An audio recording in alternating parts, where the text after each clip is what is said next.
Welcome to this edition of the Million Dollar Mastermind podcast. This is where we pick the brains of high achievers from all walks of life and get their hard-earned, real-world insights on winning. I'm your host, Larry Weidel.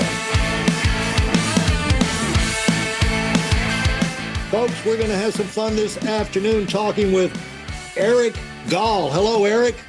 Hi, Larry. How are you?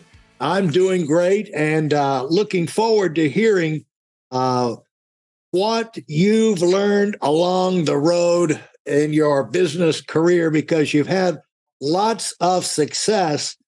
You may be the most decorated, award-winning guy I've talked to. So you're definitely not somebody who operates in a tunnel, hides your light under a bushel.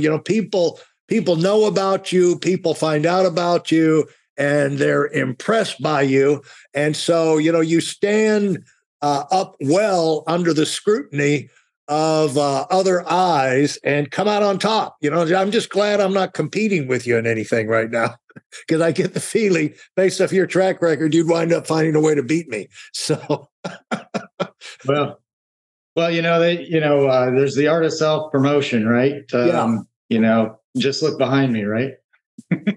Well, I guess, but you've got all kind of awards and everything. But the deal is, hopefully I'd start on that, but I really don't know where to start. But it's just like you're well recognized. And what most people do that you're not guilty of, which is, most people really are reticent about themselves. And the reason for that, I think part of that is when you grow up, you learn right off the bat that to give the credit to your people and just take the blame yourself. And so most leaders are smart enough to realize they wouldn't be successful without their people.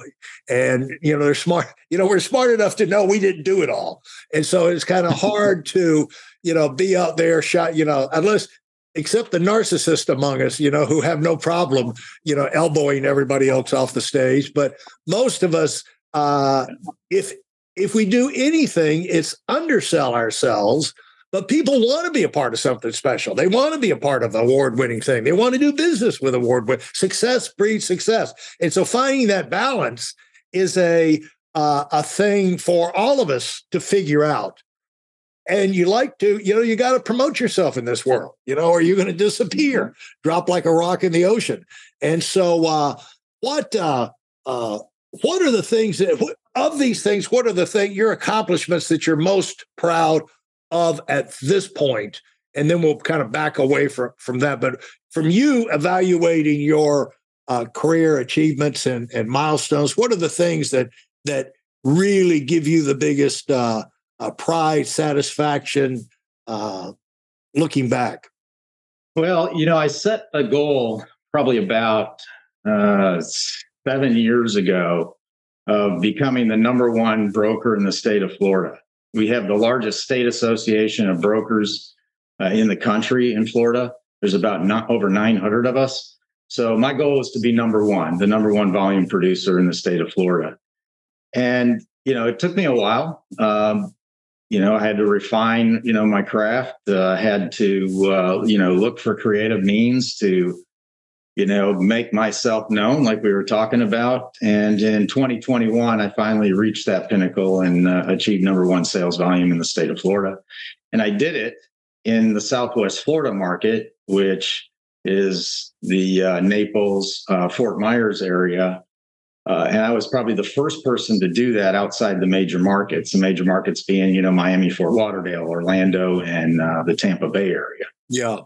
And it seems like it'd be easy to do if you could pull in some of those, 40, 50, $60 million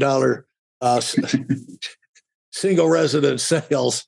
But there's not as many of those over in that part of the country. So what was your volume?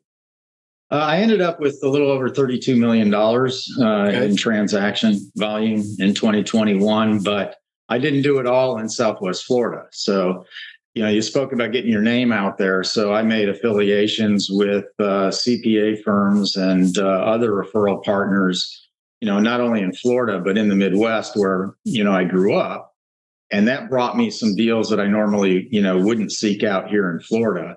And that helped push the number up much, much, much higher than I think it would have been if I just focused on Southwest Florida.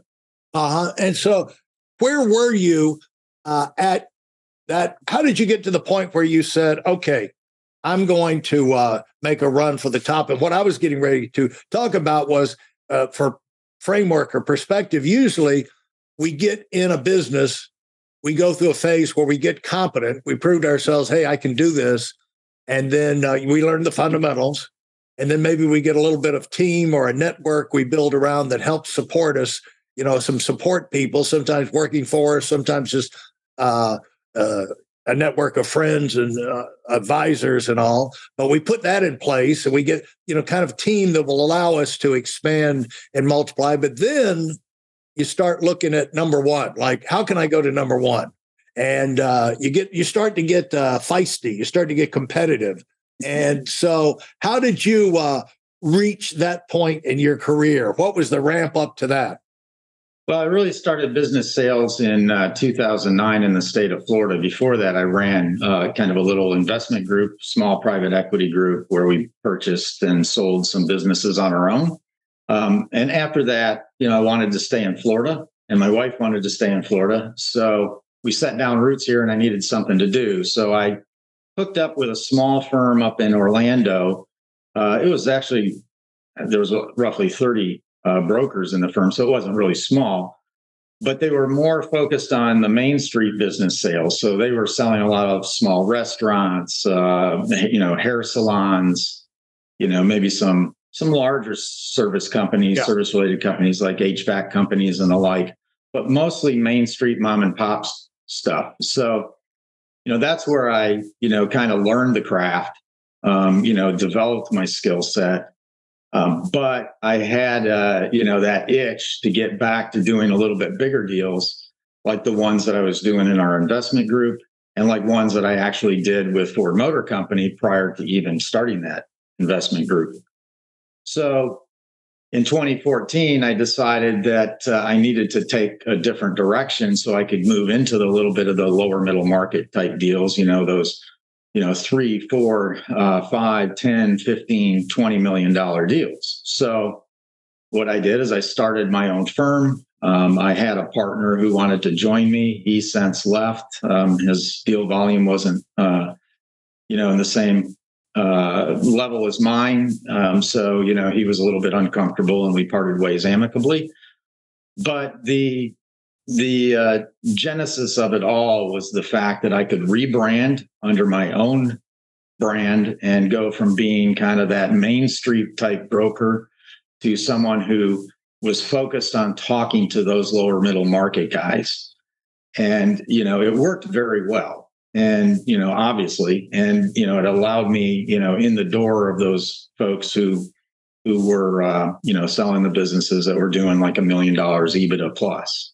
Well, I'm sure this is under what the total is, but we see that you sold over $250 million worth of businesses and various things. But from that, you get a real perspective on the marketplace and the people that are in the buy-in business, and you get instincts for where the profitability is, and did that help inform your decision about where to go, and or was there something else?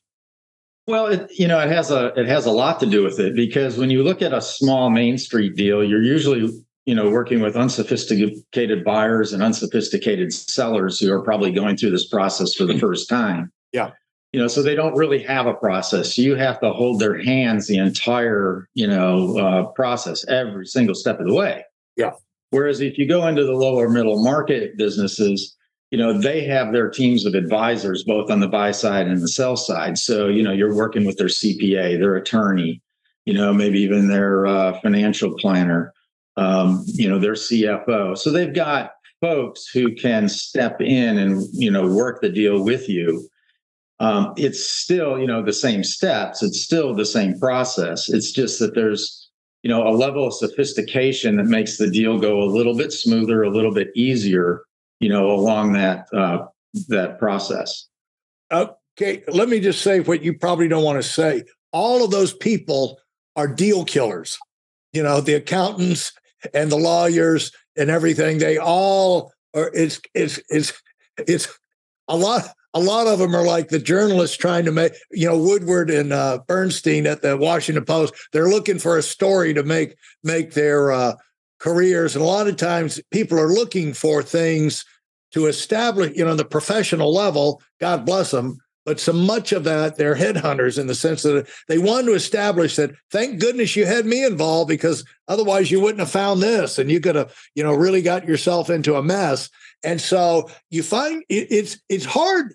The bigger deal, because in financial service, we went through the same thing. It's sexy to say, I just had a $3 million sale. Unbelievable. $4 million sale. Yeah. But how long did it take you to close that sucker? How long did it take to get that whale in the boat? And so every sale comes down to a decision maker. Someone's got to make the decision.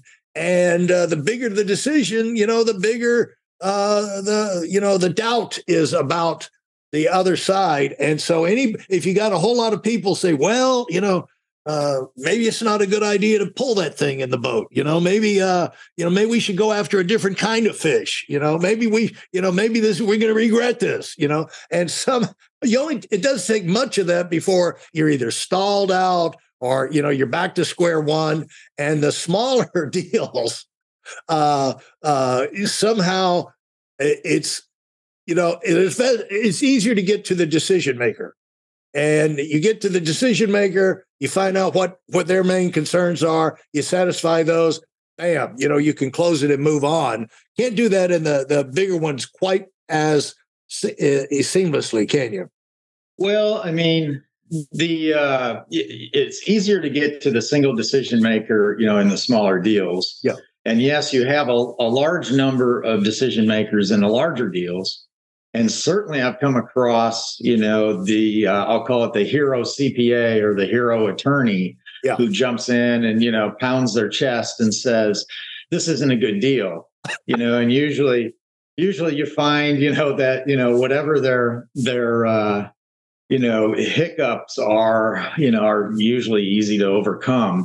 It's just a matter of, communication between buyer, seller, to straighten it all out, or provide adequate protection for the buyer, if it's their side, balking at the deal, or adequate protection for the seller if it's their side.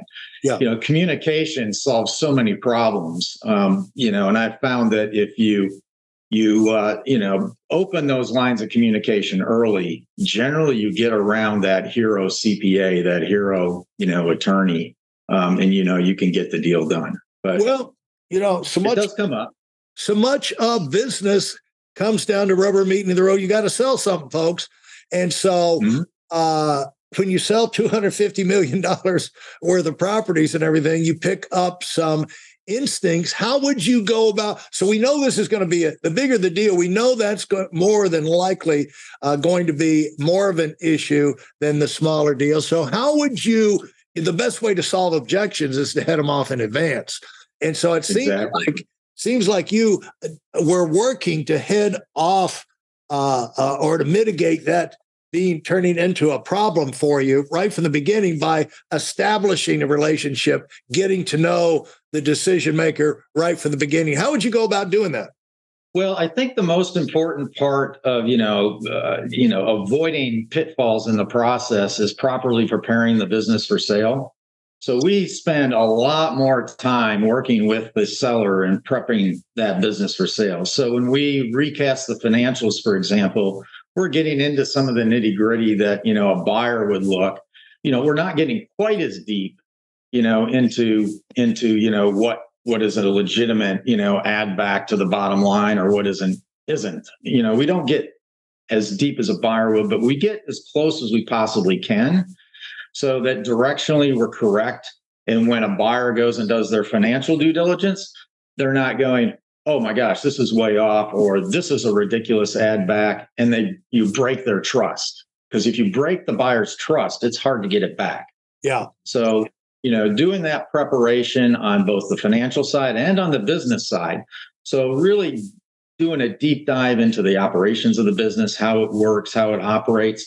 If I know that and I can communicate it in the documentation that we provide to a buyer, and then the buyer starts having that discussion with the seller, and the seller reemphasizes exactly what I've told them, you just build confidence quickly in the deal on the buy side. And at that point, if buyer and seller like and trust one another, you'll get a deal done. Thanks for listening to the Million Dollar Mastermind. If you felt there were any valuable takeaways from this episode, please take a minute and leave us a 5-star review. Your feedback is important and really helps us get the word out to a wider audience. Remember, we have a valuable webinar that is absolutely free. Register for it right now at WeidelOnWinning.com. Thanks for listening.